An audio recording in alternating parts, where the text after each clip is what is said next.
I'm here with John of Blackbraid to talk about the new album, Blackbraid 3. Maybe go back a little bit into Blackbraid 1, because I kind of want to get an idea of how all of this kind of trilogy got going, but also to talk about the current tour that you're on. So first of all, thank you very much for taking the time to chat with me about the band, about the tour, and let's get right into it. All right, Blackbraid 3, in my opinion, is one of the best black metal albums of the year. Solid record. It shows so much growth from where you were at Blackbraid 1, but I also see a sense of progression from one record to the other. So I got to ask you this. When you start creating these records, did you have this idea in mind that there was going to be that progression from record to record, or were they kind of created in a cycle and that progression is just your own growth? Yeah, I'd say it's a bit of both, probably. So the first two I kind of did plan like that. And the third one is a little more up in the air. Like, I thought the third one would be much different than it was, to be honest, like when I finished the second one. And I don't know, I guess my brain just had different plans. Like, once I really started getting into the third one, I was like, in the beginning, I thought it would kind of go in a different direction. But it more, the more I wrote, the more it kind of just formed itself into a trilogy. And once I was probably about halfway done with the third one, I really doubled down on like making them all kind of like a trilogy, I guess you could call them. Like I set out to do something with the first two albums, and I thought I was pretty much there after I finished the second one. But then when I kept writing, I was like, there's still a lot more I want to do with this sound, I guess, so to say. And the third one is definitely an extension, kind of like the culmination of the first two, I would say. The third one also sounds and feels a lot darker. Was that an idea that you had going in, or that kind of darkness kind of developed as you went through the record? Yeah, no, actually, like I kept thinking that the third one was brighter when I was writing it, and like, less dark, and then I finished it and it didn't end up that way. I was going to say, like, it's not as bright as the other two. Yeah. Like, it definitely has this underlying darkness to it, but it works really well because it also closes off the trilogy in not in a somber way, but in a more secure and a more mature way. And I think that darkness really helps give some maturity to the record. Yeah, it really feels complete to me. Like I'm more happy with it than I am with the first two combined, because it always kind of felt like I was missing something or had something more I wanted to do on the first two that, they were only 90% of the way there. And the third one, I'm for the first time, I'm very happy with it. Like, it's completely what I wanted when it came out. So, I spent longer writing it too, so I think that probably had something to do with it. But where does the maturity that we see on this record coming from? Does it come from your experience now, songwriting, working in the studio, or is also you playing live, touring all over the world? Has that played a factor in your own development, in your own growth? Yeah, I'd say it's probably a bit of both. Like, I'd say the major thing is my vocals have changed a lot in the last 2 years. And even when we were touring off the second album, like, I think the vocals I had gotten like much better as a vocalist, but you don't hear that on the second album. It sounds pretty much the same as the first because I recorded it, like way before we were touring for it. So, in my mind, the vocals stand out the most. And, I definitely got more comfortable with guitar solos and things like that. There's a lot more solos on the new album. And,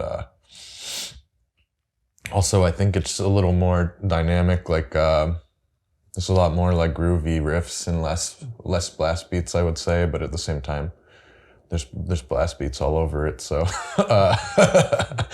I think it's just maybe like a little bit more thought out. And yeah, I think it's kind of a mix of both of those things, like me realizing more how I like to write as I write more stuff, and then also, like going out on tour with all these guys that we idolize and stuff has been pretty surreal the last couple of years, and they're definitely like rubbing off on me as well, watching them every night too, I think so. Speaking of that, you've always been, at least it seems to me, you're a fan of throwing in a cover here and there of some of your favorite bands, some of your favorite songs on your records. Is there a cover that we'll see in the future that you've been thinking about that maybe didn't make this record, will make a future record? Not really. Do those happen more on the fly when you're putting the record together? Yeah, I mean, I was listening to like a lot of that Lord Belial record when I was the Fleshbound cover we did on the third one. I was listening to a lot of that when I was kind of forming the thoughts for the third album. And it kind of just like, you know, the subject matter of the song and everything kind of just like fits perfectly into the themes of death and rebirth that I'm kind of talking about on the third record. So it almost felt like it could just be a song on that record to me, which is why I decided to add it. It just kind of like feels like it belongs there almost. Yeah, if you don't know the original, you definitely think it's just another song on the record. It's one of your songs. It definitely has that vibe. You mentioned about this record feeling different, being, I use the word more mature. What part of making an album like this always seems to be a little bit more challenging to you? Is it the songwriting? Is it the studio recording? Is it putting the track listing together? Where do you always find the biggest hurdles, the biggest mountains to climb? It's always the writing for me. I mean, lyrics probably give me more trouble than anything. Sometimes I stress, you know, over lyrics for months. Like a lot of the times I'll write the guitars in like a week or two for a song, and then I'll work on the lyrics for like 2 or 3 months. So, wow. Yeah, the lyrics are always the hardest thing for me. Is that an important aspect for you, for your music, the lyrical content? You have something to say and you want to make sure people receive it? Absolutely. I'd say the lyrics are the only part that I'm like constantly stressing over and going back and changing and stuff. Like the rest of the stuff comes very organically to me. I just kind of write it and I'm like, it's done, and, you know, I'm ready to record. And I don't really, you know, go back and stress over guitars and other crap like I do with the lyrics. I'd say they're always the hardest part. Having everything on your shoulders, does that make you a perfectionist when you have to kind of be the master of all and decide everything for yourself? Or do you have people around you that maybe not contributing, but they'll work a little bit like a soundboard for the ideas that you're having and for the things you're working on? Yeah, I mostly just force myself to do it all myself for the most part. And it is difficult. Like, you know, it's very painful at times, but I'm also very stubborn. And,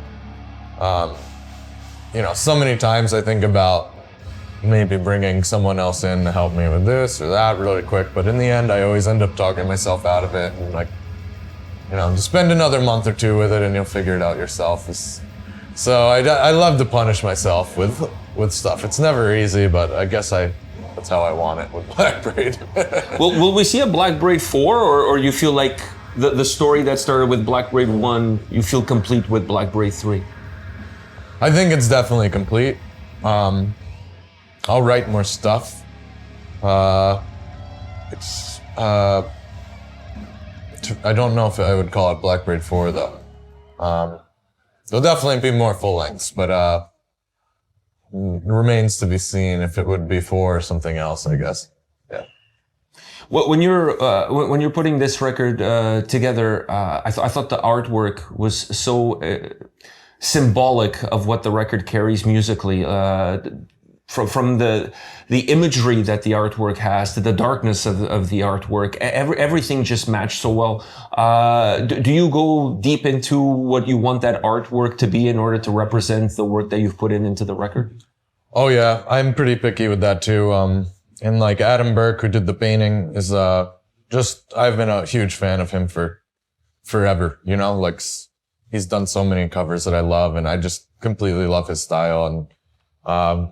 And it was kind of like, you know, if I'm going to go big on this record and it's kind of like the grand finale of these first 3, that I should also probably just bite the bullet and get, you know, like a super crazy painting for it too. So, I had like a very specific idea of what I wanted the painting to be, and, he nailed it like exactly.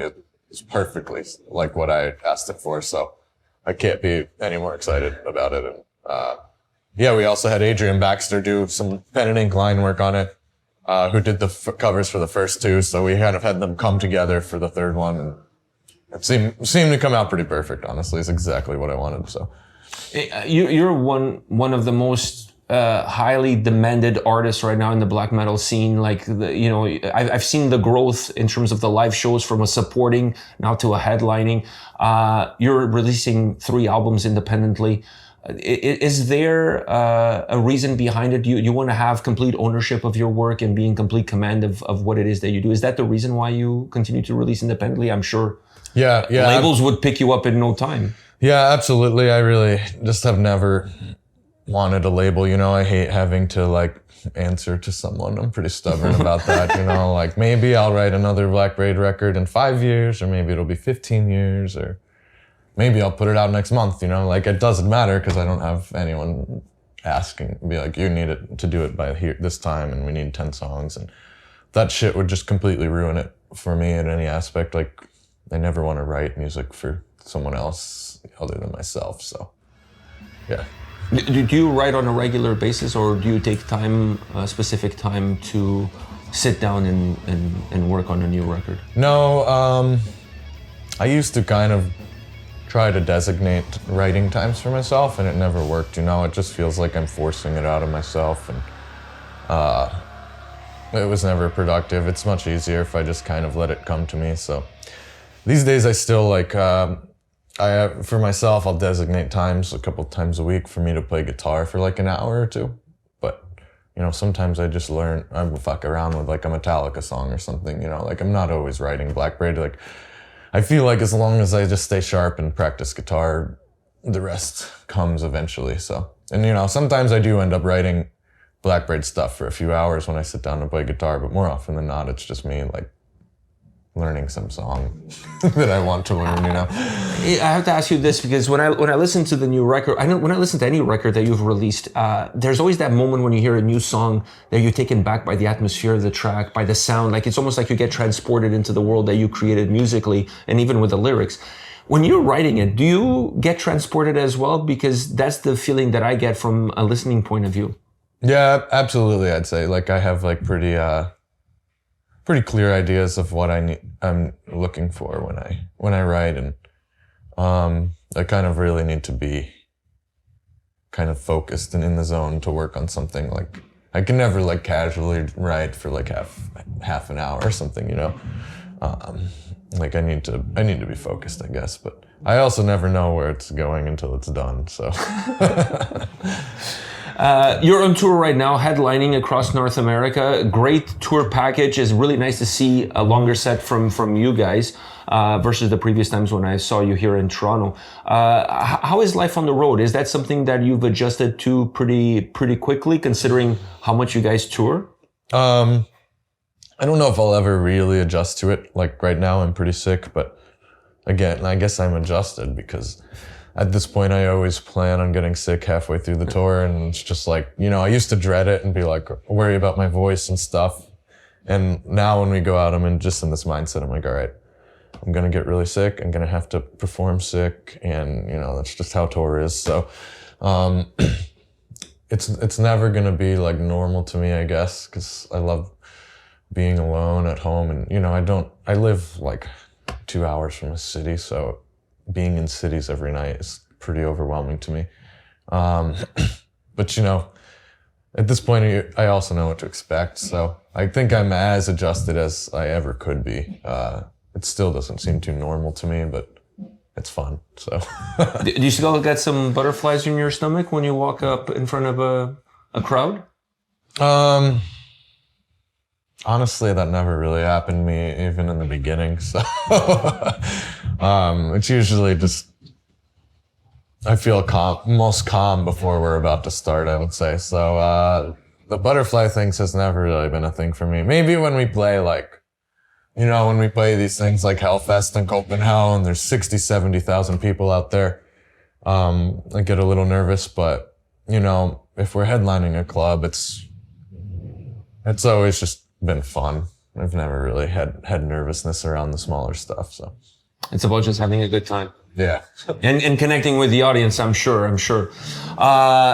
John, thank you very much for your time, man. I know you're not feeling well, so I really appreciate you taking the time to do this. Have a great rest of the tour. I hope you recover quickly. Looking forward to the show tonight, man. Thank you, man. Thanks. Had a blast. Thanks again. And you guys, I'm going to put in the description of the video the tour dates, the link for the album. If you haven't picked it up yet, you can definitely go pick it up. Blackbraid 3 is out right now, so go get that shit. Links in the description. See you guys.